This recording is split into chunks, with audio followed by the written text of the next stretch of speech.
So, hope now you're awake. It's pretty nice and warm in here, so we can enjoy the next, I think we have about 75 minutes. I would like to welcome you to our 140th SICTIC Investor Day here in beautiful Bern at the Startup Days. Lovely weather, beautiful today. So, my name is Christian Müller-Gorman. I'm the moderator for today. I'm ambassador from SICTIC, and I have the pleasure to guide you through the next couple of minutes. So, what's our plan for today? After our welcome and a quick introduction to SICTIC, we will have a keynote speech by Dominic from OHIR. I will explain later what he's going to tell you about. Then we will have something new, at least for me, which is an integrated academy session from our experts and professionals in investing. And they are here on stage. Is it still on? Yeah. They're here on stage and have an academy session which normally SICTIC offers in a dedicated session for investors, followed, of course, by our startups. Today we will have 4 startups pitching for you. We have 3 of them in the medical area and 1 in the augmented reality and sports and wearables. And then, last but not least, some closing, some outlooks for today from SICTIC, from us. And then, yeah, it's already over. About SICTIC. For those who don't know us, we are the leading investor club for early stage tech startups in Switzerland. So we are a non-profit association. That means that we are offering our services for the startups for free at all. We are a community, and what our target is to find what we call smart money from angel investors for our startups who are trying to raise. So we have in our portfolio, of course, early stage tech startups, so they are tech-based. They are from Switzerland, at least the founders should be. And we are also on the investor side having a broad portfolio from angel investors, private angel investors, professional investors, and of course, institutional investors. Overall, we're pretty happy that within our investor community, we have invested so far in more than 300 startups. Our startups created more than 8,000 jobs. So for those who are not part of SICTIC yet, you're very welcome to join our great community, to join our journey and helping the Swiss startups. What's so special about SICTIC? So SICTIC is in the startup ecosystem a very well-known institution. That means we have on the one hand, of course, our tech startups who are trying to pitch here in front of our community, and these are about 400 each year who are applying with us. Then, of course, we have our investor community, meanwhile over 400 investors in our club. And of course, we have our institutional investors, which we thank a lot because they are, of course, play a very important role in our ecosystem and in our community. On the other hand, of course, we are pretty close to the academic landscape in Switzerland, so we're working together with ETH, EPFL, with the IMD, and the rest you can see there as well with the cantons. Our annual partners are also very important to us. It's a big thank you from our side to our partners who are supporting us, who are making all of this possible, all of the work from our great operations team.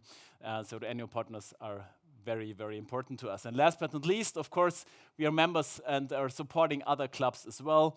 And we are working with very famous hosts. I think you can read for yourself. So this is what SICTIC is all about.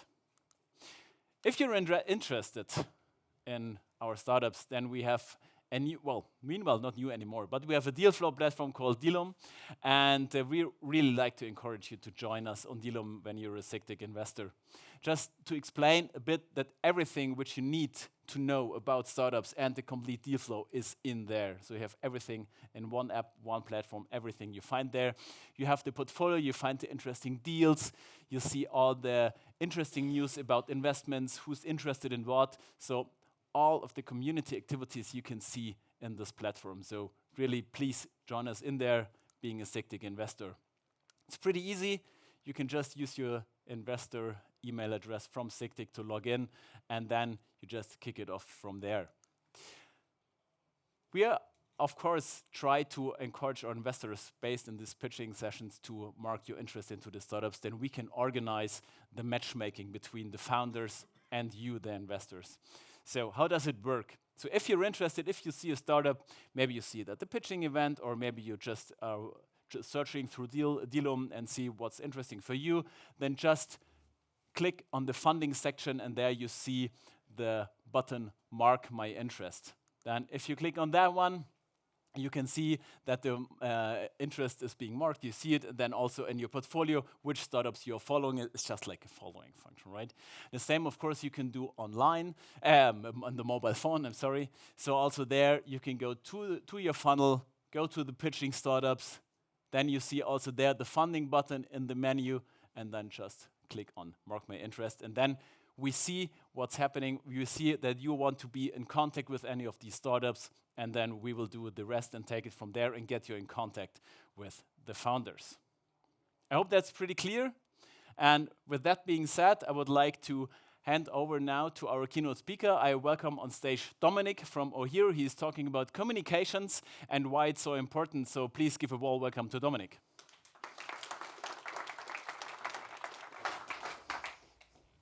Hi. Does everyone recognise that? That's my office.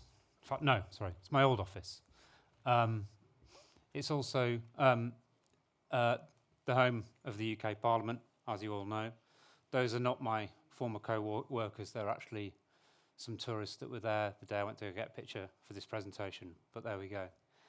I used to work there, advising UK ministers on how they could communicate to the public in Britain. I now run a tech communications agency, advising CEOs, investors, founders on how they can communicate their messaging to the people they want to reach. I used to work as a press secretary for the UK Secretary of State for Technology. I spent a decade in the UK government advising a number of ministers. As you'll all have seen, there's quite a lot of tumult in the UK government over the last few years. So I had a lot of different bosses. I used to work at number 10 Downing Street. And before that, I spent a decade working as a journalist for UK national and regional newspapers. What I want to talk to you today about is the power of communications to win hearts and minds and communicate your messages and shift opinion so you can achieve your objectives of your organisation. I'm going to talk to you about a campaign I worked on when I worked in the UK government, which is transforming the perception of the UK tech sector following the Brexit vote. Now, many of you will say, well, why is that relevant to me? As I say, there are many messages and many techniques that I'm going to go through now which are applicable no matter what the size of your organisation. You don't need to be a huge organisation like the UK government for them to be relevant. And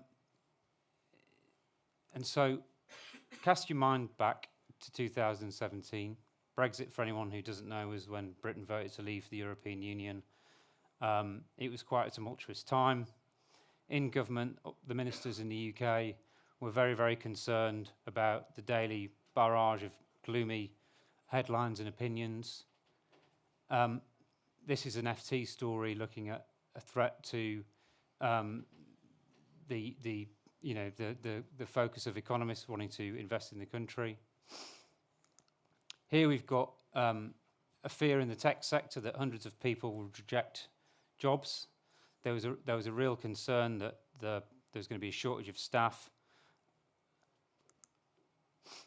This is The Guardian talking about investment. Ministers were extremely worried that the investment would dry up, not just from the European Union funds, but also on the private capital markets. Obviously, that would have a huge effect on the future of the economy.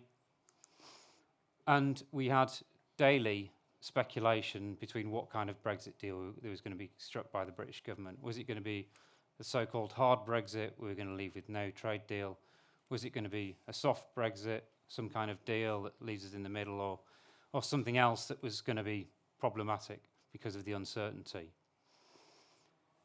The overriding fact of what needed to happen was that we needed to move the narrative on. We needed to not let these negative daily reaction and daily stories become a reality. Because the cold hard facts at the time of the UK tech sector, at that time were that despite the gloomy headlines, we were still creating lots and lots of billion-dollar unicorns. We were still creating thousands of jobs, and the tech sector was contributing hugely to the GDP of the UK. The problem was, as I say here, the message was lost. It was completely lost among all the negative coverage. Nothing that could be done was shifting the narrative, and we needed to come up with a way to get the positives heard and get people talking about the great things in the UK and talk it up. So what did we do?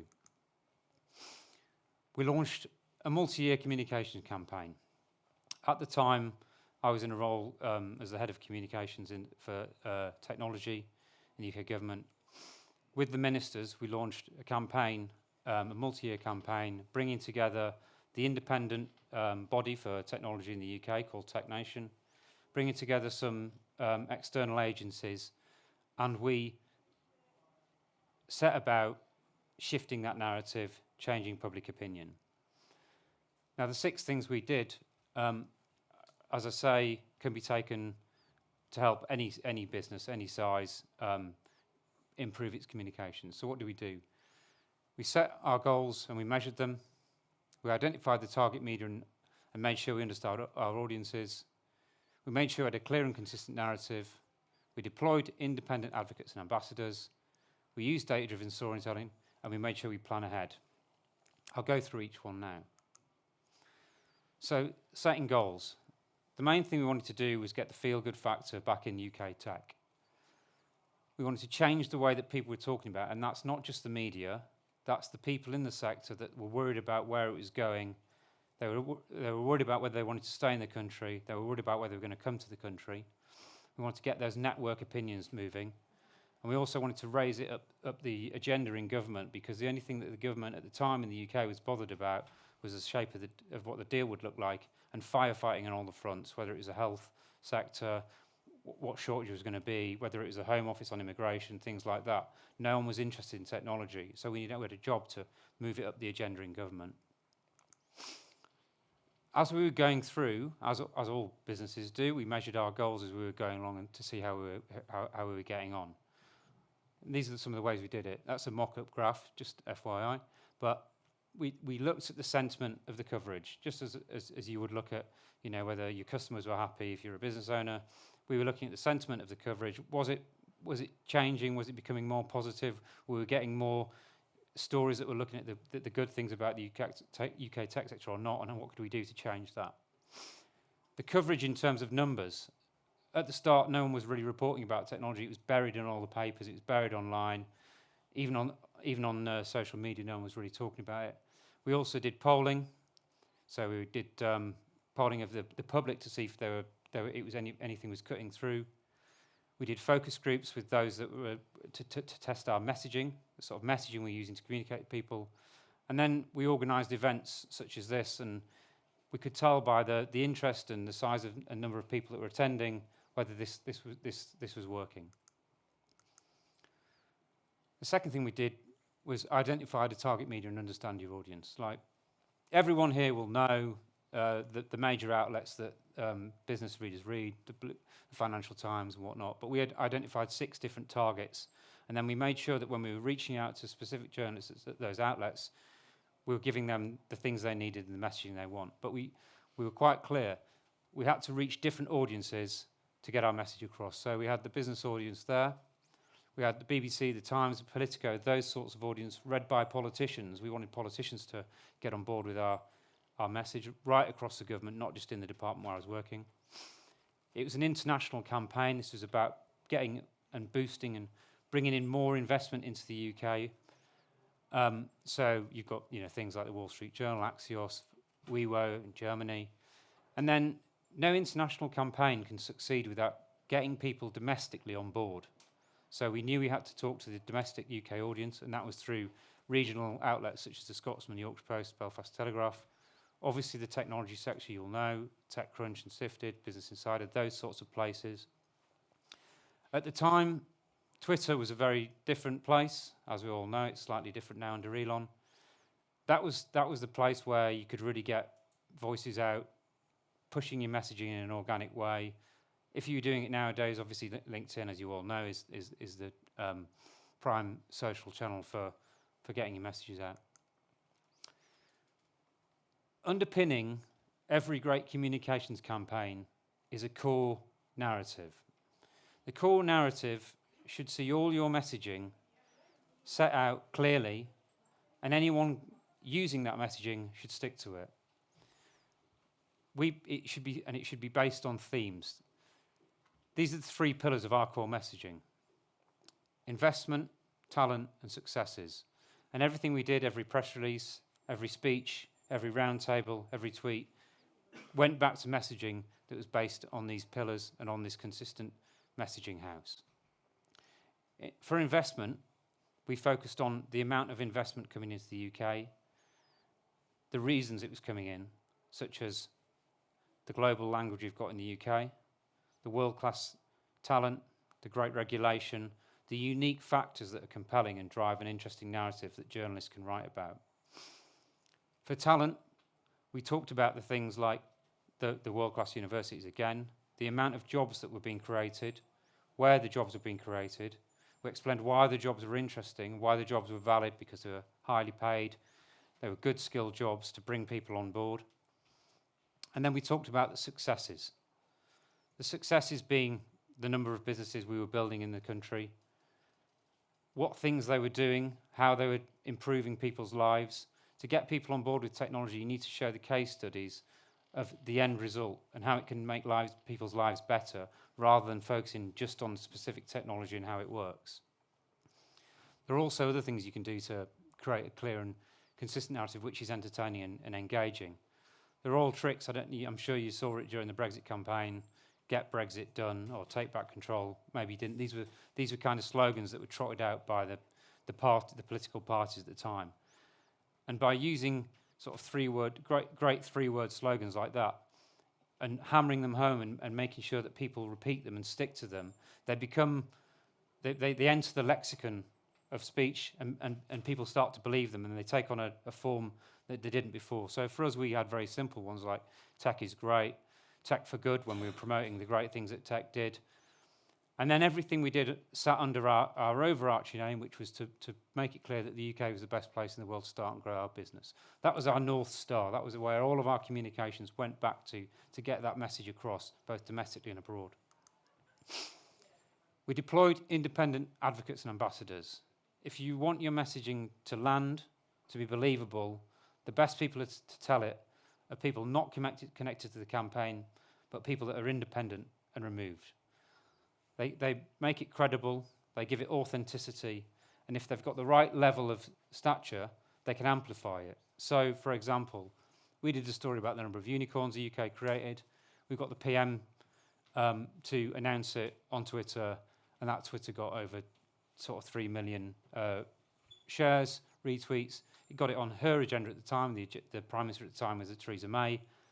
And it got it right across government. All these ministers in different departments suddenly wanted to know what technology could do for them, whether that was in the agricultural department, in the health department, and all of a sudden you've got everyone talking about your messaging. As you can see there, we got Cindy Rose from Microsoft to talk about some of the work she was doing with the UK government, and having her out, the boss of a US company, talking about why the UK was good. It's a subtle signal to the market that things are still working. We had investors come out and talk about when we got a great investment number in that year, 2019, Balderton. We've got Saul Klein from Local Globe there, and we even got independent business owners like yourselves that we talked into celebrating the UK. Obviously, they've got their own interests. If you're an investor, you've got money in the UK, you're incentivized to do it. But it does help spread the message in a way that just going through the traditional media won't do. One of the key aspects of our campaign was to use data. These are some headlines, which I'll talk through a couple in a second. But data, without meaning to state the obvious, is loved by journalists. It's a great evidence-based. It makes it easy for them to write stories about. And data can be used and cut up in ways to tell compelling stories. So you can use it to your advantage. You can find the bits of your stories that you want to focus on and use data to bring those stories to life. So what did we do? For example, Bloomberg there, top right. We took data and investment in the UK and we did a slice of it and how much of it was going into AI. That created an angle. The journalists at Bloomberg could like it. Gave him a unique viewpoint. At the time, no one was talking about AI. It was a look to the future. It worked. It got us a great headline in Bloomberg. The Evening Standard, 1 in 5 London jobs is now in the tech sector.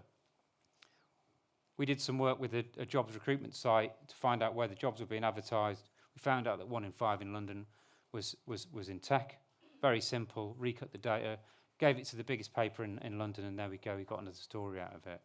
We've got APN News there, which is in India. This was us trying to get the message globally. CNBC in the US there, where we did a story about how UK tech compared to the US and to China. And TechWeb there, I don't know if anyone can read Mandarin, it says 44% growth in investment in the UK tech sector. Plan ahead and leverage high impact events. This is a mock-up of a grid, themed by the investment themes, the pillars that I talked on an earlier slide. And I know you guys in Switzerland are good at planning and planning ahead, because when I took a train from Zurich to get here, I got to the station, I was 5 minutes early, and I wait for 5 minutes, and I'm like, why? Where's the train? And they said, we always schedule the trains 5 minutes early so no one misses. Is that a thing? I think it's a thing. Anyway, it's in Zurich at the station. So what you need to do is sequence your stories, sequence your data. And so if you're talking about jobs or investment, for example, gather it all together, make it a talking point, get people talking about it at the same time, and you'll have more of an impact. You'll get more amplified. You'll see that journalists then pick up on the trend. They love trends, and you'll get more cut through. We talked Bloomberg into bringing their annual technology festival to London. It was a big coup. It was going to go to Paris. It sent a signal to the market that, London was still open for business. It gave us a nice story we could announce. That's a tweet from the then Secretary of State, just announcing the fact that it was coming to the UK. They still do it in London. It's changed its name now. They do it in other places around the world, of course, but it was the only place in Europe at the time. And then we got the Chancellor to do a story and announce some new policy on finance. It gave us another strong hit. So what was the result of all this work? We shifted the narrative from doom and gloom to optimistic. The UK tech sector's valuation hit 1 trillion in 2022. Don't get me wrong, we can't take credit for the investment completely through communications, but does it have an effect? Does it help make people feel good and be confident about where they're investing? Yes, of course it does. It's hugely important. We briefed that story out as well. There's a record number of tech IPOs in the UK in 2021. It's not quite the same today, but we did hit a high point. And then a few years later, the government even created a department focused solely on technology. When I worked there, it was a side avenue in a bigger department that focused on culture and sport as well. And as I say, the international and domestic investor confidence was significantly bolstered. This was one headline we were particularly proud of. It was the Times, the major paper of record in the UK, declaring the UK unicorn island. It's 2 years on from when we launched. It was a paper that was extremely gloomy and negative on what we were doing, and it changed its editorial, its leader, celebrating UK technology. That's it from me. Thanks for listening. Please do add me on LinkedIn. And yeah, I hope that was useful. Thank you so much. Thank you. Dominic, would you mind to stay just a second? If there are any questions, would be a pleasure, of course. So I realise I didn't give any salacious anecdotes about the UK government, so I apologise for that. But okay, any questions to Dominic so far? Okay, perfect. Well, they're all scanning and connecting with you on LinkedIn. Hopefully. Okay, otherwise, thank you, Dominic. Thank you. So now it's time to learn a little bit, and for that I would like to welcome on stage our 3 very experienced investors. So I see Thomas, Ruediger, I just saw somewhere. Where is he? Okay, anyway. And Kathrin, please, welcome on stage. So time for an online academy. I'm pretty happy also if I can learn a lot. And so, yeah, wherever you would like. Ah, there he is. Okay, perfect. Now we've got all of the three of you. So now Academy Live, I think today our topic is successfully investing in startups. Pretty easy one, right? So I would like to hand over the word to our president. If you need any clicker, here we go. Fantastic. Thank you. Thanks, Enjoy. Christian. Thanks everybody for coming.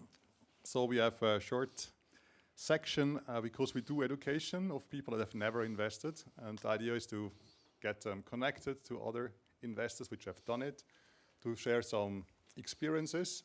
And one question I always get is, what should you avoid? Because it costs you real money if you do it. The pitfalls of angel investing, right? And with our two guests here, they're very experienced, they've done lots of investments, they've been sitting in boards of startups. We're going to tackle some of these interesting things that come up from time to time when you're an active angel investor. Now, yeah, that's the team. Already talked about that. Maybe Kathrin, can you quickly tell about your experience? How did you get in contact with startup investing? Yeah. What have you seen so far? I mean, you were a UBS banker at one day in life, right? But somehow you transitioned.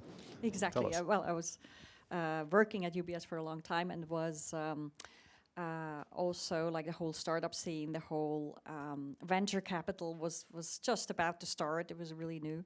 And I was fascinated for a long time about the startups that I've seen. And I said, this is wonderful.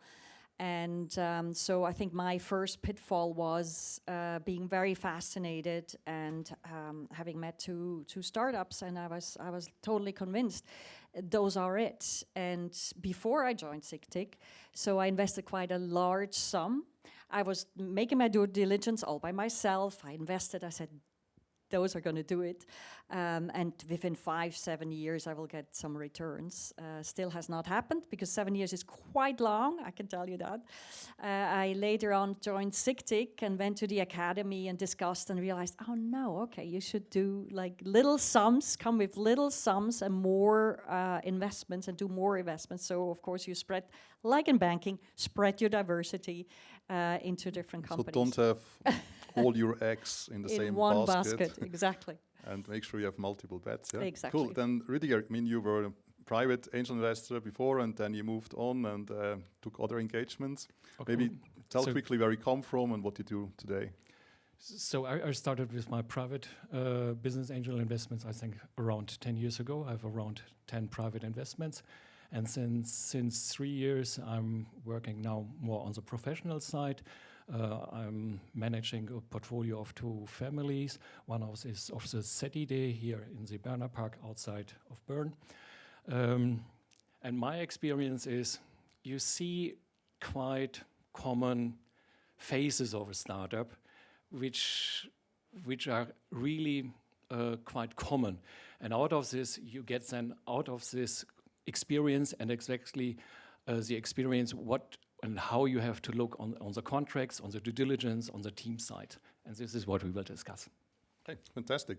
So the academy that SICTIC has built has different things to educate people. One is we give a handbook. It's available online. We're going to print it again this year in an updated version, so it will be available again in another 5,000 copies physically. Some people still prefer paper, like myself, for example, while reading. And the idea is really to make this in a structured way. And some people, even when they get the handbook, for one reason or the other, they don't read everything, right? And to encourage them to read, we do these classes where we basically take out interesting chapters and then have a discussion about that. So, I mean, everybody can read, of course. But the additional thing is the experience sharing, get to know people, and discuss about these things. That's why we do the academy classes always, not online, but it's physical. Small groups, maximum, I think, 18 people or so. And we do that in different locations, in Zurich, in Bern, Lausanne. And a lot of people that started to do it for the first time, they get to know what angel investing really means in these sessions. Now, of course... Maybe, Thomas, before you move on with the pool, because we are in Bern. And in Bern, all investors are welcome to the SICTIC masterclasses at the ZED, and the next one is end of August. So please be aware and look at it on the SICTIC newsletter or on the SICTIC homepage. You're all welcome. Yes, so you can be on the public newsletter. Don't even need to be a member for that. It's on the homepage of SICTIC. Now, let's quickly check who's in the audience. I have 3 questions, and for each of them, you can raise your hand if it applies to you. So first thing is, who has already invested in at least one startup? Cool, so about half of the room has startup experience as an investor. Perfect. Who did not yet raise the hand is considering to invest? Oh, we have some people in that side, about 5 of them. Cool, that's why you're here, I guess. And then who has invested and earned more money than what they put in? Like really successful financial success with angel investing, which means you need to be in the game for like 7 years plus typically. So who, yeah, besides there? So you have 3, 4, cool. People that already had the whole journey from investment, growth to exit. And the thing is, it doesn't work overnight, so you need to be patient, right? Typically 7 years plus. Now the first pitfall, I would say, is that, yeah, what you said just in the opening story. Many people that want to invest, they don't have a large enough selection of deals to look at. Now, the thing is, if you want to look at lots of them, actually this is how Dali thinks what a pitfall is. It's an AI-generated pitfall. And so if you don't have access to a large enough selection, you have basically 2 problems. One is that chances you're going to hit a home run is very, very small, because to identify the most potential business case and the best teams, you need to have large enough selection, so that in this spot you look at, you have a chance to find it. The other thing is it's time consuming to look at lots of deals, right? So how do you deal with that problem? If you look at so many deals, then it eats up real time, right? Exactly, absolutely. That is nice of SICTIC, because then you have a group of people to look at, and each and every one of them has different skills. So that is always, you usually have one skill set that is really good, and the others can profit from yours, and you can profit from the others. So you share the work of due diligence, and also share the impression that you have of the startup. Sometimes it's not only hardcore due diligence facts, but it's also like in between the lines or knowing the market. That will help you. So we heard the term due diligence a lot of times. Maybe you can give examples. Ruediger, what is due diligence actually? What do we look at? So due diligence in German, it's looking properly at all facts of a startup. It's on the one hand, yes, you look on the classical corporate documents, corporate documents, on the share register, on the corporate records, on the board minutes, on the General Assembly minutes, shareholder agreement, and all these stuff. But this is quite standard and easy.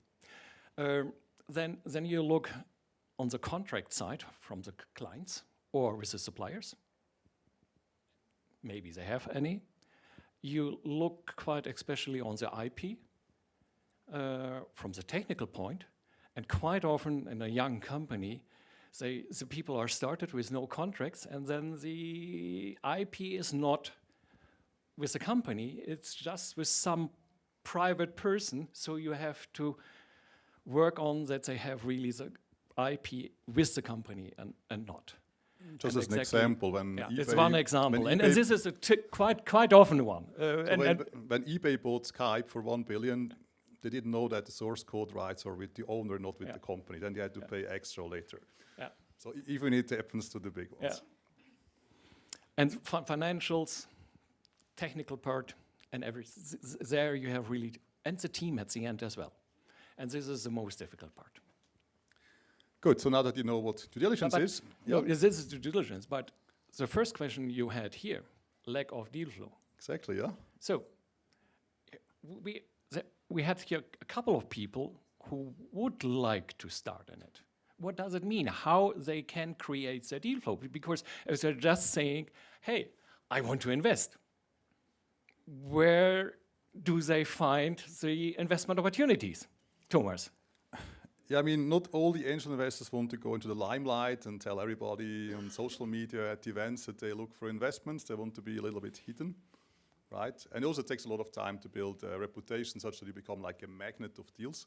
And once you are it, you get 7,000 emails a month like me, and then you need to somehow sort it out, what's important, what's not. Now, how do you get it? First thing is, yes, to tell everybody in your close network that you are ready to invest and that you look for high quality deal flow. And they should recommend stuff to you that they think really has a merit and a potential. So you don't want everything. No, you want your best friends in your network to pre-filter the best ones. And that's very important, the pre-filter, because it saves you a lot of work. The second thing is, of course, you should look at these deals not alone, but in a group. And the best thing is always you have somebody in the vicinity which you meet anyway, or it's in a similar area, so you have some meetings with them, very easy to reach, and you can discuss it. But sometimes you are in a city where there's just a small angel club and not a big one. So I think you still should connect to the local community, but maybe that's not enough to compare deals. Or sometimes it's not enough to organize a 1.5 million funding round because the local club only has a few 100,000 which the angels there can invest. And this often is not enough for a startup to survive. So, and if you go through that list here, we recommend you have people which you interact with very often locally, or people that you really like form like a club in a club. So you have trusted people, you discuss different deals, and you all want to invest, and you look together at these things. And in addition, you try to get access to a much larger database to compare the deals, to also see if you find something really cool somewhere else, you can bring in your local team and also look at that. And that's a very good thing because you can compare things and you can get access to a larger network. It doesn't mean you need to go to every single pitching event. Yes. I would add to that, which is very key. But sometimes it's difficult to say, okay, where do I start? Where do I want to focus on? Because there are a lot of events for startup events where you can meet the startups. So think of yourself first before you start and investing. It's like, do I have a niche where I'm really interested in? Do I want to have a strategy? Do I want to be wide in tech and medical, in food or whatever? Or do I have a focus and niche? Do I want to do B2B? Do I want to don't want to do at all B2C because I think that's not scaling. So think before you go, think about that. Think what are your goals? Where is your heart? Where is your most of your expertise? Not necessarily, you can also say exactly I go the opposite, but make a plan, because you will get bombarded in a sense at the end of the day with lots of startups or possibilities of startups. You get excited, I can tell you that. If you hear a CEO totally convinced about the message, it's very exciting and you're like, yes, oh yeah, of course I want to invest there. And you get lost a little bit. So try to also focus and think first before you hear them. Think first what you want. So it's also easier to say no or to say, yes, this I want to look at. So what is your personal investment strategy or filter that you apply? So I started to say B2B. I definitely go into B2B. I like technology, most of it, and so that's my focus, yeah. Okay. Want to add to it? Why the deal flow is then so important? Because you need the choice. Exactly. And not to say with the first investment, yes, this is it, because you want to compare it and see the criteria. This is why the deal flow is so important. And a good deal flow. Yes, and I think you should not be applying the thing, I want to be nice, that's why I invest in people that ask me, because I don't want to disappoint them. Because the thing is, it's a long-term relationship, and you want together to build a business, and you need to believe that this is the right thing and it can really go big. If you're just nice and give some money so your cousin can start, that's more philanthropy, it's not investments, right? You can still give money to your cousin if you want, but then you shouldn't care when you maybe lose it, because maybe it's not the perfect team. It's a single person, he has never done it before, he doesn't maybe have the right environment. So check it out. Maybe it is the rock star entrepreneur, but maybe if you compare it to others, it's not in the top 10% league, right? Do you have a ratio? How much pitch decks do you look at, and then out of which then is one investment at the end? For me, I get about 700 decks a year. I invest in 3 of them. Yeah. So this is a reality, and this is exactly work. I mean, if you ask a VC, they get 2,000 to 3,000 decks, and they do 3 to 5 investment. There the ratio is even worse. And that goes to what you said at the beginning on that topic. Sometimes you feel like, oh, I think I have to invest now. I have seen so many, now I have to invest. Don't feel pressured. There are always others. If you're not totally convinced, don't do it. And there's lots of events. It's good to get to know people. It's good to just see the scope of different startups, of different topics, also to scout the trends, what is currently hip and what is not so hip, right? And now in lots of the larger cities, we have hubs, and you see some events here. I mean, Startup Nights in Winterthur is coming up in October. Start Summit is an amazing event in St. Gallen, definitely the largest one by number of attendees. There's local investor days by some universities like EPFL Lausanne has that, or ETH Zurich has a Deep Tech Investor Summit, or the launch event from the Entrepreneurs Club. Of course, Startup Days, you all know, and then or St. Gallen has a Startfeld event. So there's lots of them, regional ones, smaller ones, and bigger ones. And just basically, test them out and see what fits best for you. Of course, you can't go to all of them, but it's definitely worth checking them out. Now, another pitfall. Investing in a startup that is not compatible with venture capital criteria, which means if you invest as an angel, you're the first and last investor. Because the VC funds say, I would never invest because it doesn't fulfill my venture capital fund criteria. And that could be that there's no VC in that space looking for deals. There are certain areas, especially in some hardware and so, very hard to find a VC that puts money in that because it's too slow for them and they need to close the fund after 10 years. And if it takes 20 years, they cannot even invest because they will never have an exit. And yeah, if you invest in a thing that has not the right scalability, so it cannot grow fast enough, often VCs will just not ever look at the deck. They say, look, for me, I invest now, 2 or 3 years later, the next bigger investor comes, then another bigger round, and then we do an M&A or an IPO. And if the startup cannot scale up to double-digit million revenues in that little time, with the funding they get, with inorganic growth, they will not invest. And if you are the first and last as an angel, maybe you can give them some bridge rounds, whatever, but in the end, most likely it's not a startup which can really go big, it's just a cool SME. Or sometimes it just doesn't work and then it dies. And if you have stakes of a startup which never does an exit, you pay wealth tax every year, and you never get dividends and never have an exit, so basically you get punished for doing it. And you cannot sell it because nobody wants to buy, right? Maybe you could do a management buyout in the end, but it's not a venture case. And a lot of people confuse young companies with startups. A startup is more than a young company, it has a lot of other criteria. Maybe Ruediger, tell us some criteria. What is a VC-compatible startup besides being scalable? One topic would be, from my point of view, is it a single founder or a team, founder team? A single founder team maybe is quite easy to convince us as an investor. However, as a VC, probably they don't really like to have a single founder. That means you are convinced it's a really great product you are investing in, but then you're probably stuck because no VC will jump on. This is one of my personal criteria. Okay, so no single founders. Or if it's a single founder, then it needs to have somehow a strong senior strong team around. Yeah, exactly. So you can have a late co-founder, that's okay. But yeah, exactly. Okay. I mean, the scalability is a big factor. Or do you think it is scalable? And that is always a difficult topic because they make you believe a lot of times because they also, I mean, that's what I see a lot in some of those decks. They just say, oh, we do an investor deck and the numbers in like 25 is still okay, but then 26, 27, 28, the numbers just go up and they just say, okay, yeah, it has to go up, otherwise I have no VC.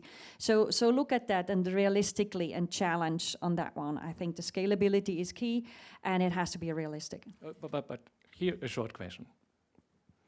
Isn't it a financial plan, I call it really at that time, a financial plan, quite standard? I'm saying I could write down a financial plan for each startup without any figures and knowledge because I know I have to triple it, double it, and double it. So, and this is how they are planning. Exactly.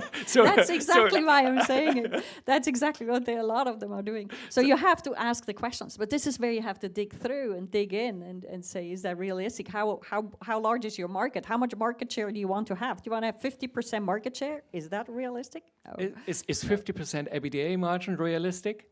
This is my criteria all the time. or 60%, I'm always saying, you have not done your work. So you have to challenge the figures, right? Exactly.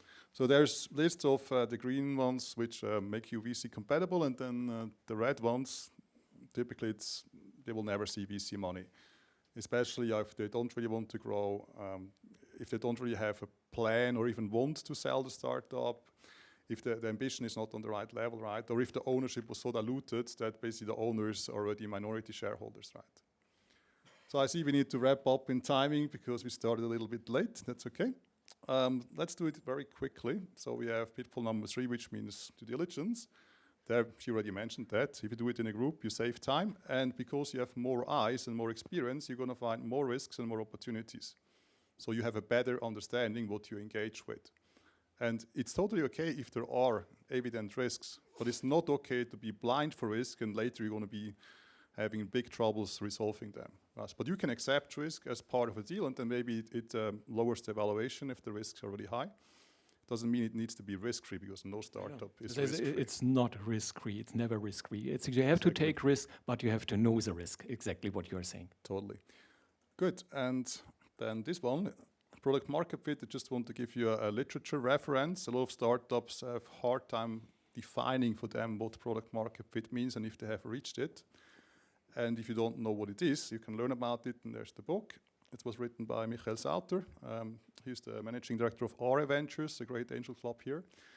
And he also works on a growth acceleration program with Deep Tech Nation Switzerland. And you can download that from the web, or you can write an email to SICTIC. It's pmf-factory.com. You have some books here?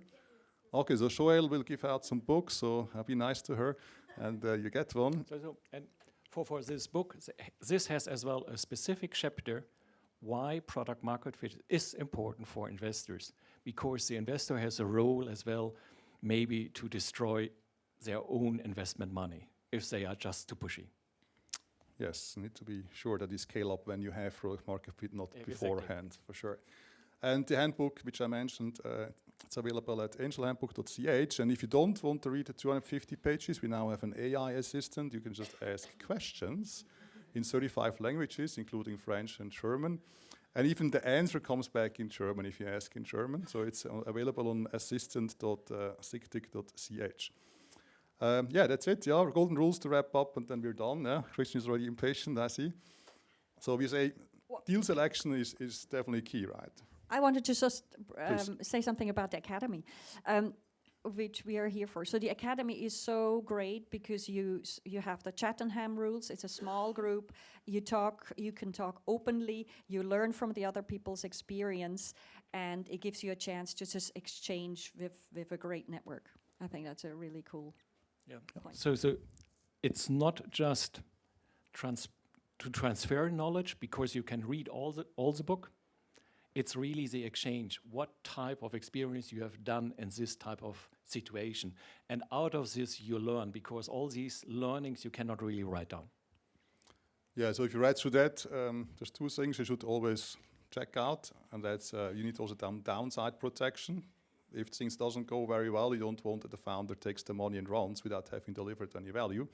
That's why typically you have this thing called liquidation preference or vesting. And if you don't know what it is, it's in the Angel Handbook. You can ask the AI assistant. Okay, and with that, we're at the end of the panel. Thanks for the attention. Thank you so much. Perfect.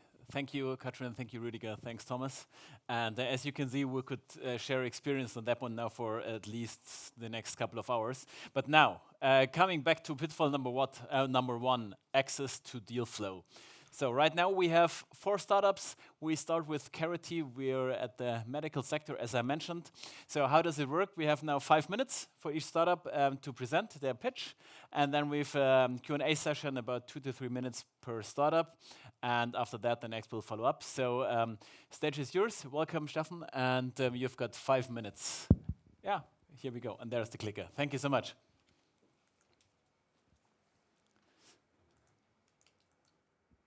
Thank you to SICTIC for having me here on stage. My name is Stefan Hund, and I'm the CEO of Carity.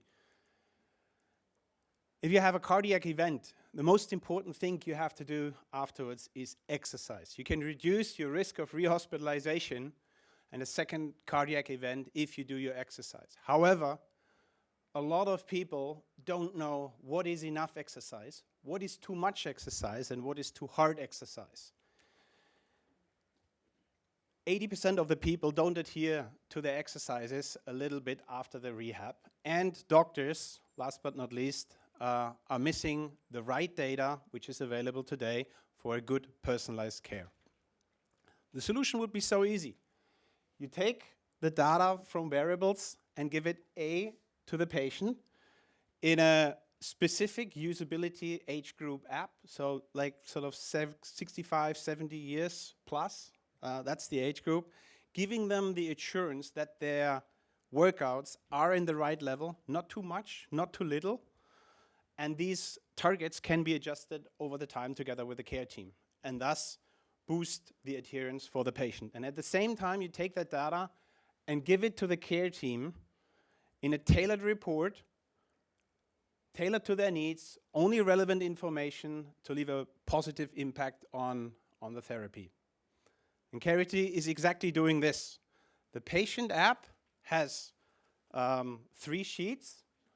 One is the profile, where you have patient information, care team information, and where you set the targets, which you, as I said, adjust together with your care team. The progress sheet, probably the most important sheet for the patient, because there they see their progress on mental status, training levels, heart fitness, which should go up over time. The task sheet with relevant questionnaires and tasks, reminders, warnings, and at the same time an adherence report which go to the care team, to the cardiologist, to the physiotherapist, to the personal health coach, whoever needs it. An overview report with a blink of an eye, they see where the problem is, and if there's a problem, they can go in the appendices and look at the different exercises and coach the patient according to that data.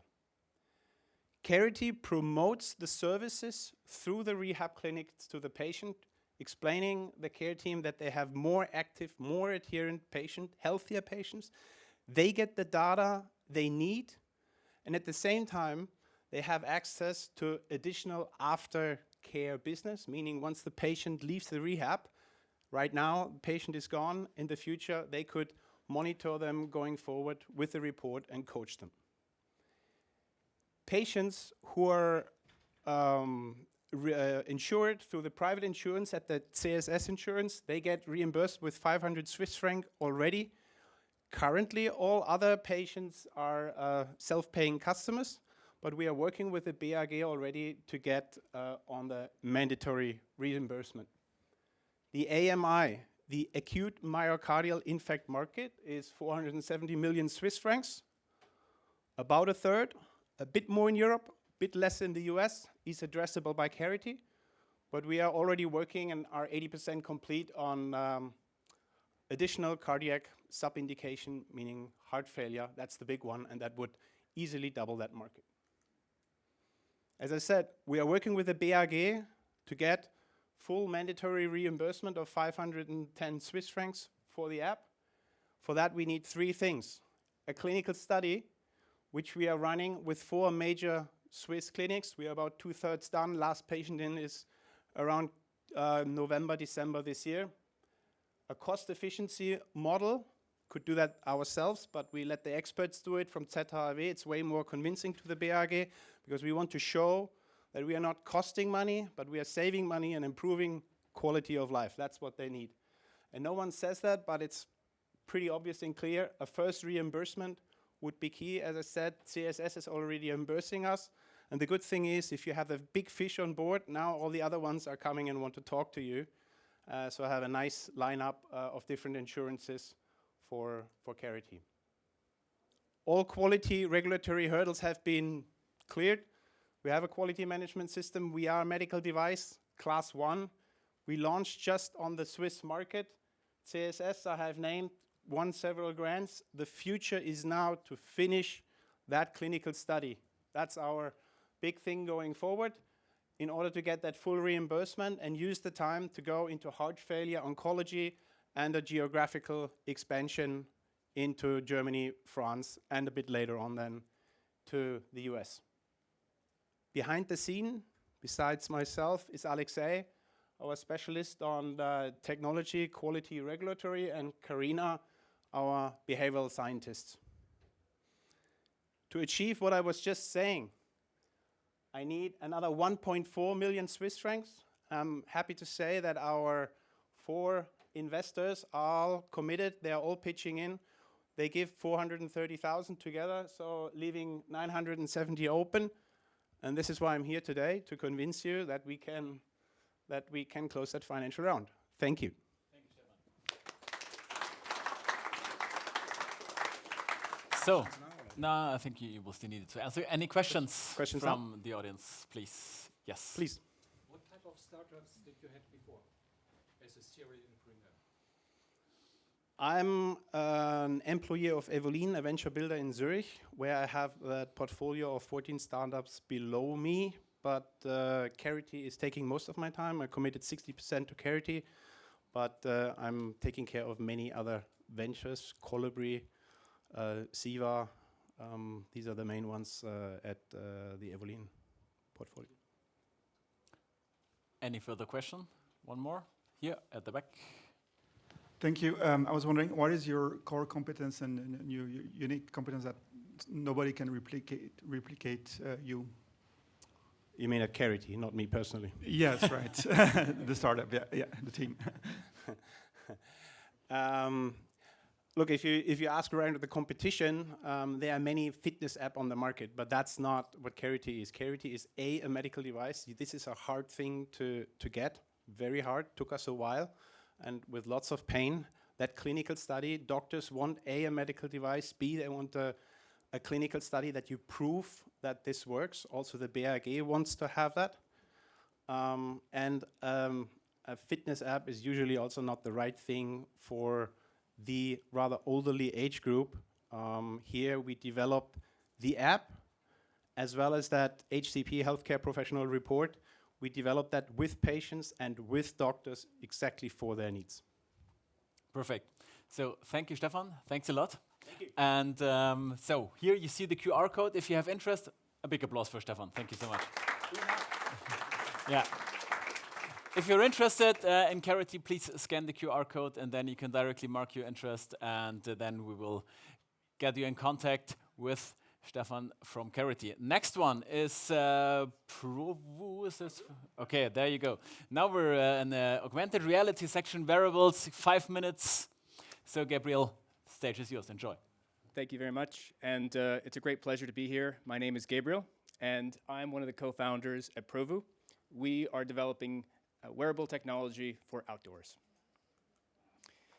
Here, we're in Bern, nearby the beautiful mountains, so I'm guessing some of you may have experienced this problem where if it is at all cloudy, a bit of fog, actually all of a sudden, if you want to go into the winter and outdoor sports, it becomes dangerous. You're 3 times more likely to get injured on a day skiing or snowboarding out with poor visibility, and it's a financial impact to the businesses who live off of these sports. So what we offer is an ability using image processing, computer vision, so that you can see every slope as if it was a sunny day. This is a game changer for the industry, not just in winter sport, but can be beyond. The way it works is quite simple, actually. We're using high-definition cameras connected to image processing and augmented reality display so that on demand, you can switch on and off the display that you see. So on a blue sky day, you can ride like you were normally. And if the weather changes, as it does frequently in the mountains, you can immediately turn it on and ride and continue riding. Where are we today? We've founded the company here in Basel in October of last year. We have developed and bootstrapped prototypes and proof of concept functionally that we've brought with us to ski on the slopes ourselves. And we have granted patents in the EU and Europe for the system. Our goal is to develop the MVP so that we were ready to launch with a Kickstarter direct-to-consumer campaign already by the start of this winter. The founding team, myself, I have a background in innovation and launch. All of us come from an experience in life-saving medical device products. Kyle, who's our other co-founder, has successfully exited from 2 medtech startups. He really focuses on bringing concepts through to manufacturing and into scale. And Eric, who's a real subject matter expert on anything electronics and hardware within the team. We're really happy to be joined by an expert panel who give us a lot of industry experience in the outdoor sports areas. Our coach from Inniswiss, who's also the chairman at Faction Ski, athlete ambassadors, as well as other sports brands experience. How big is the addressable market for skiing and snowboarding? We were pleasantly surprised to realize that there are over 10 million snow goggles sold each year. 30% of those are costing over 200 francs, euros. That means the addressable market size is approximately 600 million just from retail. And there are additional verticals. If we think about mountain rescue, defense, snowmobiling, we've had requests from trucking companies in Alaska who found us and showed us videos of what they have to drive through. There's many places where low visibility is a real hazard besides just winter sports. Of course, this is an idea that if you experienced it, really appeals. We've already had a tremendous response organically on social media. Our reels have gotten over 1.5 million views, and people reach out to us asking to be put onto a wait list for this product. And we have several hundred already, even though we've not advertised for it. There are other people who've had an idea of having heads-up displays or information on a goggle. But no one has actually addressed before the core problem of visibility. It is not interesting for me as a user to have the statistics of how fast I've gone while I'm riding. I want to just enjoy it and have the liberty that I've had before. Of course, there are big brands who are major contributors in this market, but they don't have the capabilities and have not invested in this area. It's not a core competency for them. We could eventually white label and partner with them in the future. In terms of our ambition, here you see that within 5 years, a goal to get to just 5% of the premium snow goggle market already contributes significant revenue. And that's not considering opportunities like rentals. Think about all the people who travel here to Switzerland to ski and snowboard. They have bad luck with the weather. There is a lot of interest from Intersport and other brands in terms of also looking at a B2B market for rentals. Where are we today in our terms of fundraising? We started after we've incorporated for a pre-seed round. We've already successfully raised now 200K out of the 300K in our pre-seed round, and would love to close the rest of the round. We have a further seed round coming up later this year, and that will put us in the position to finish the MVP and put the product into the Kickstarter campaign and begin the direct sales. Thank you very much. I look forward to your questions. Thank you, Gabriel. I think you need that. Sure. Exactly. So questions. Kathrin. So my question is how reliable is it?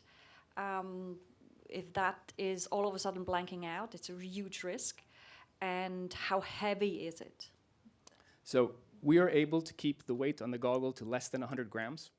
So it's less than 1/3 more than a regular ski goggle is, so quite light. Because the battery and image processing will be in a safe pocket or in a backpack with a detachable cable.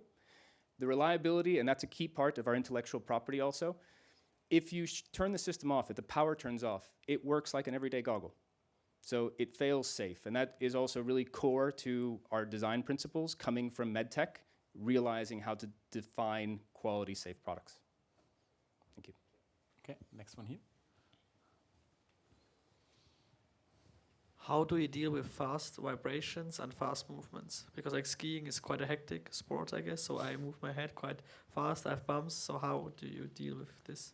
So what's quite fascinating behind that is that we are already dealing with that in our visual field today. So your head is vibrating and bumping, right? Your visual field is doing that. The goggles, luckily, are quite firm, attached to you, so it moves with your head.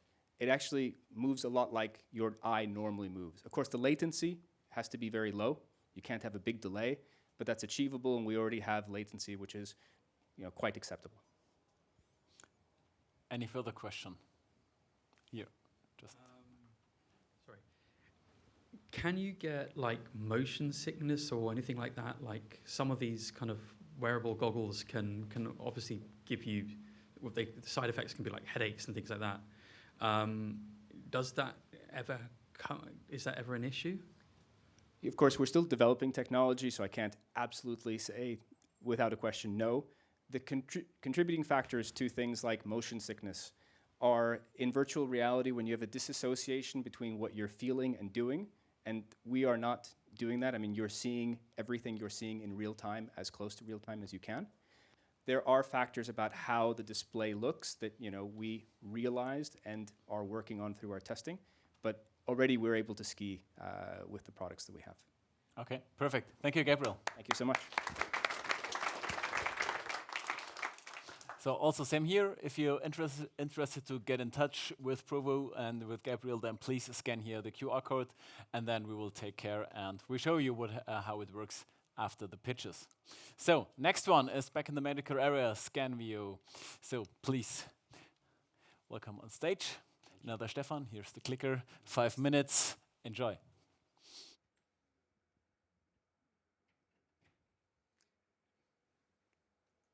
Good afternoon. My name is Stefan Tuchschmidt. I'm CEO of ScanView, and we will democratize expert ultrasound and help millions of women suffering from endometriosis. Isabel, here on the picture on the left side, is suffering from painful periods from cramps every month. The pain is so bad she cannot go to work, she barely functions. And not only that, every year at the Christmas dinner, her parents ask her when the first grandchild is coming. She cries herself to sleep. Isabel is not alone. 10% of women are suffering from endometriosis for 10 years until they receive the right treatment. And our solution will empower every gynecologist to diagnose endometriosis at the first patient visit. This is how it works. Ultrasound is hard to read, even for an experienced gynecologist. And we are now combining expert medical knowledge together with cutting-edge AI technology from ETH Zurich to create a real-time guidance overlay. So the software takes the gynecologist step by step through the case and makes sure that no pathology is missed. Here you see our co-founder Michael Baika scanning patients every day in his office. So on the left side, you see the original ultrasound machine, and on the right side, you see our ScanView Assist monitor. In contrast to CT and MRI, it's very important to do the real-time guidance, because if it's not acquired during the acquisition, during the time of the exam, the image is lost. So here's how it looks. This is the ultrasound on the GE machine, and this is our ScanView Assist. So it labels the different organs in real time, and it labels and highlights also the endometriotic lesions. And those 3 lesions here, they could have easily been missed. How do we bring the technology to market?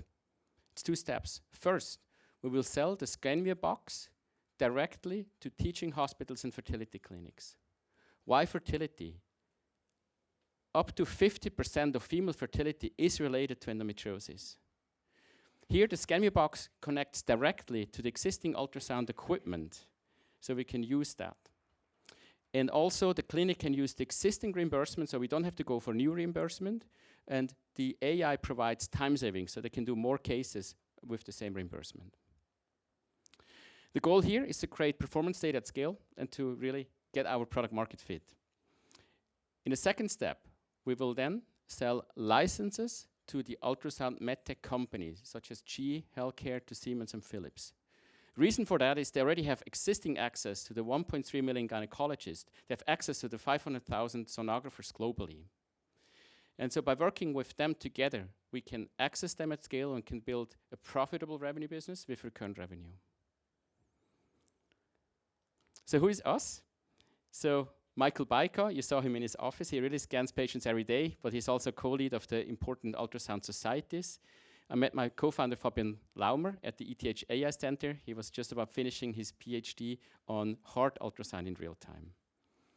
Myself, I built up the company Vertamate in surgical simulation from 2 people to over 130 people, including successful exit of all business angel at an 8x cash multiple.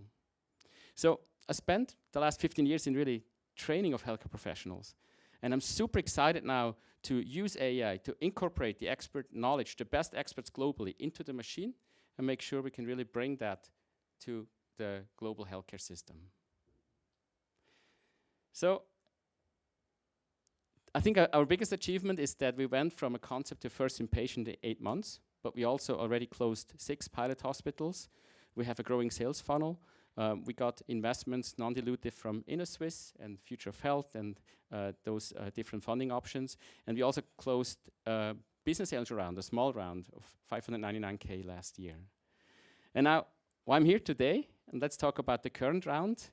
We are raising now 2.5 million. We had to increase it, 2 million was full already, but we increased it now to 2.5 million with angels. We have already 2.3 million secured, so we're looking for 200K in addition. 50K tickets preferred, but pooling starting at 20K is okay. So I would really like you to join our journey. You see here the team at Scan Biomedical, at Kantonsspital Baden, at ETH, and your help will help Isabel and the 200 million women like her to get the right treatment for endometriosis. Thank you. Thank you. So, any questions to Stefan? So, yes, one here, please. Let me get that. Thank you, Stefan. My question is the electronic companies that you showed that you want to sell it to, basically. Are they not working on that yet? So some of them have projects for AI, but it's usually more on kind of the workflow improvements or on some of the large language text-to-speech model. There are some companies that have something in heart ultrasound, so it's not completely white, but many of them, so there are many different procedures, and they cannot be all over the place. So they're actually looking for setting up what they call marketplaces, where independent software providers can put in their software onto their machine and kind of like building an ecosystem out of it. And that seems to be kind of the business model that it's turning out. Yeah. Thank you. Another question to Stefan. Otherwise, thank you so much. And also here, thank you. If you're interested, please scan the QR code and we get in touch with you. So, thank you so much. Okay, last but not least, Wiesienko, here we go. Yeah, 5 minutes also for you. I'm not quite sure at which is correct. Okay, sorry. Yeah, okay, good. I do my best, sorry. No Here we go, worries. 5 minutes. Hi everyone, I'm Edwige Guinet, and as CEO and co-founder, I'm really excited to introduce you to Wiesienko. So today in the drug development process, over 90% of drugs tested on animals fail to work on humans. And this is why, over the last decade, pharma companies have invested in an alternative, organoids. So tiny versions of human organs grown in the lab, just a few millimeters in size. So think of a mini brain or a mini liver. But scientists have realized that the potential of organoids is going beyond reducing our reliance on animal testing. They can revolutionize medicine from modeling complex diseases to enabling personalized treatments, especially for cancer patients. So that sounds pretty promising, right? And this promise is reflected by the market numbers, as the organoid market is projected to hit 12 billion by 2030 with a CAGR of 22%, largely driven by pharma, biotech, research and academic labs. But there is a big problem. Organoids are incredibly hard to scale. So lab automation is now seen as a key enabler to unlock the full potential. And at Wiesienko, that's where we come into the picture, and we start our journey by addressing one of the key bottlenecks from the organoid value chain, organoid sorting. But let's look at how it looks in real life. So meet Eric. He works at one of our partners' lab, and he grows batches of 20,000 organoids. It can take him up to 8 months to grow them. Once the growth is finished, he needs to sort and select the right candidates for drug screening and transfer them into well plates. But to do that right now, all the process is manual with a pipette and a microscope. So basically, Eric can sort about 400 organoids a day. He's just a human being in the end, and that's low throughput. And if Eric asks help from his colleague Fiona, then they would agree only 70% of the time on the selection of organoids. And that's low reproducibility.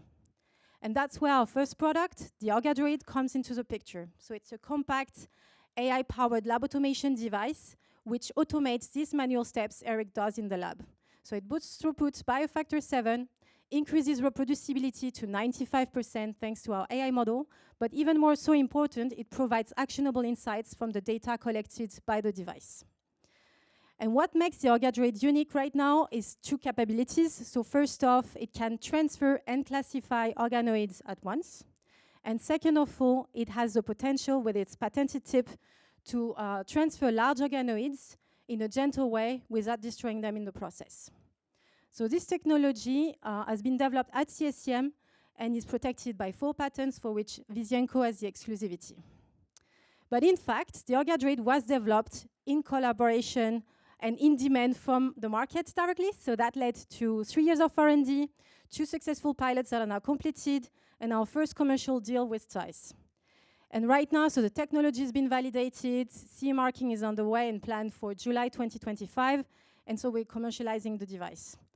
And the traction continues, so we currently have 4 units at partners' places, we have 3 LOIs signed, and we have ongoing discussions with top players from pharma and biotech, and a lot of them have reached out to us directly, so that shows quite some word of mouth as well in this sector.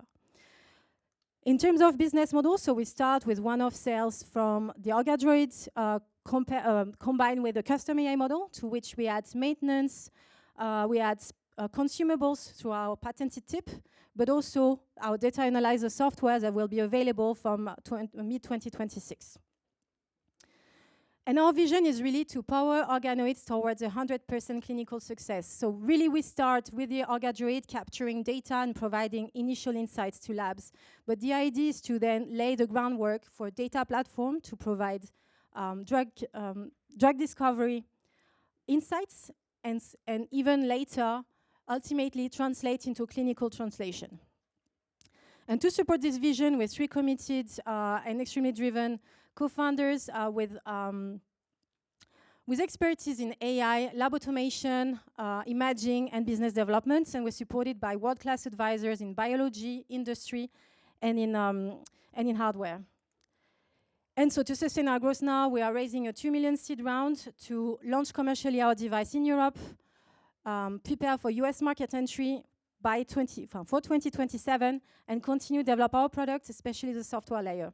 We have got 200K committed already, and we have several talks advanced with lead investors. So if you have any questions, I'm looking forward to hearing them, and yeah, looking forward to discussing further. Thank you very much. Perfect, thank you. So, very good, thank you. So any questions to Edwige? It's the end of the session, so yeah, I think it's pretty warm, I see. So, okay, here, Marcel.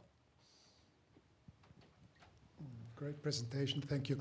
How many machines do you want to produce in the coming 18 months? And how far are you now into the So in the coming 18 months, we've planned for about 20-ish devices to be sold and produced, yes. Yeah, so we plan 20 sales around that time. Thank you. Another question. Yeah. Very good question. So especially for the lead investor, that's really something that is critical for us. So obviously we're looking for like-minded individuals, but some of them, ideally someone that has understanding and expertise in the organoid field would be great. Hardware as well would be interesting. I know it's not the most popular topic, but actually, like you can see, we're very much advanced, and for us, it's really critical to get the right expertise, especially to scale in the US. There is a strong traction in the US, so for us, having the right partner in this sense would help. And yeah, so someone also with a footprint in the US would be super interesting. Thank you. Perfect. Any further questions? Otherwise, I say thanks a lot, Edwige. And also here, if you're interested and want to meet the team, then please scan the QR code and then we get you in touch with Yanko. So, we've seen for startups today, what happens next. So I've got 30 seconds to explain it to you. I should get this. Well, today we're here, we have our Investor Day. And the next is that we are based on the interests you are marking now, and to meet the startups, we are organizing 2 sessions for you. The first one is the deep dive session where you can get a better insight into the product, the business model, and so on. And then the next one is a due diligence kickoff. This is sort of a pre-due diligence, right, where you can discuss the next steps. And from there, so SICTIC is out of the process, and you can then take it from there directly with the founder. So, as I said, please mark your interest. I showed it before, then would be happy to get you in contact to the founders. Just a couple of informations from SICTIC. We today had our first Academy session already right here. So this was just like a teaser, so you can see what is in there for you. So the next ones will be on the 20th of May in Geneva and the 2nd of June in Zurich. You can all of these dates also look up at our website or just scan the code, then you'll be directly directed to the information you want to see there. One of them also is already being mentioned from Ralph and Ruediger. This is happening in Zurich and Bern, and in Bern we're open to all interested investors, as Ruediger here we go already mentioned before. We have got some other events as well. So next week we are going to be at the headquarters of Google. This is a big event where we will have a focus on female founders, which is very important to us. And well, not only female founders, also female investors, of course, right? And then we've got a couple of other events which I don't want to now tell to you because you can read, I guess. And of course, please go to our website and have a look at the other events coming up so far. And last but not least, we want to mention for our investors our sunset cruise on the Lake of Zurich, which is always pretty nice, and I just can recommend, if you've not registered yet as a member, you should do so. So that being said, our investor handbook, Angel Handbook, we already talked about. And the AI assistant as well. So please use it. And last but not least, I say thanks for your attention. Thanks to all the questions and the feedback we had. Enjoy the rest of the startup days. And if you're not a member, time to get there right now. Cheers. Thank you.